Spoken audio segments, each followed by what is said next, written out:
નમસ્કાર મિત્રો આપ સ્ટુડન્ટ હોય, બિઝનેસમેન હોય, હાઉસવાઈફ હોય કે કોઈ પણ એવા વ્યક્તિ હો જેને યાદશક્તિની જરૂર છે તો આ લેસન આપના માટે છે. અવર માઇન્ડ ઇઝ વેરી સ્ટ્રેન્જ. તે કેવી રીતે કામ કરે છે તે જાણી લઈએ તો ઘણું બધું શીખી શકાય છે. દોસ્તો, આપણું મગજ એ બહુ જ અદ્ભુત છે. તે કેવી રીતે કામ કરે છે તે જો આપણે શીખી લઈએ તો આપણને ઘણા બધા ફાયદા થશે, અને સૌથી મોટો ફાયદો એ થશે કે શીખેલું મોટાભાગનું યાદ રહી જશે.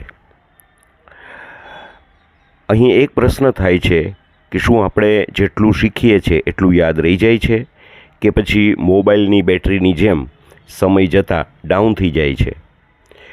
મિત્રો, એક જર્મનીના સાયકોલોજિસ્ટ હર્મન એબિંગસે સંશોધન કરેલું છે, એક રિસર્ચ કરેલી છે.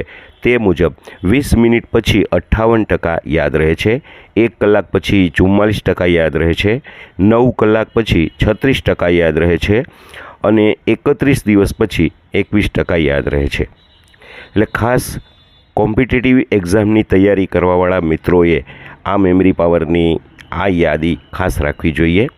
અને ઉપરના આપણા આ સંશોધન ઉપરથી આપણને જાણવા મળે છે કે જો લાંબો સમય યાદ રાખવું હોય તો શું કરવું. લાંબો સમય યાદ રાખવા માટે IRT interval repetition technique, internal repetition technique IRT પ્રમાણે જો નીચે મુજબ આપણે રિપીટેશન કરીએ, આ પ્રમાણે રિપીટેશન કરીએ તો આપણી યાદશક્તિ તેજ થાય છે.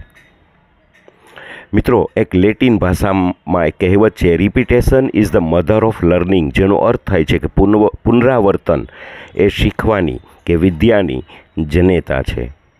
તો જે તે સમયે શીખેલું લાંબા સમય સુધી યાદ રાખવાની ટેકનિક એટલે IRT interval repetition technique. IRT પ્રમાણે નીચે મુજબ રિપીટેશન કરવામાં આવે તો આપણે જે કંઈ શીખ્યા હોય તે લાંબા સમય સુધી યાદ રાખી શકીએ છીએ. ફર્સ્ટ રિપીટેશન ઇમિડિયેટલી, પ્રથમ પુનરાવર્તન તરત જ, એટલે કે બુક વાંચી કે પછી આપણે એક લેસન વાંચ્યું તો તેમનું પુનરાવર્તન તુરત જ કરી લેવું.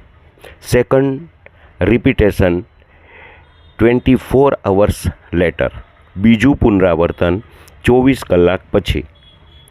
થર્ડ રિપીટેશન 1 વીક લેટર, ત્રીજું પુનરાવર્તન 1 અઠવાડિયા પછી. ફોર્થ રિપીટેશન 1 મંથ લેટર, ચોથું પુનરાવર્તન 1 મહિના પછી. ફિફ્થ રિપીટેશન 3 મંથ લેટર, પાંચમું પુનરાવર્તન 3 મહિના પછી.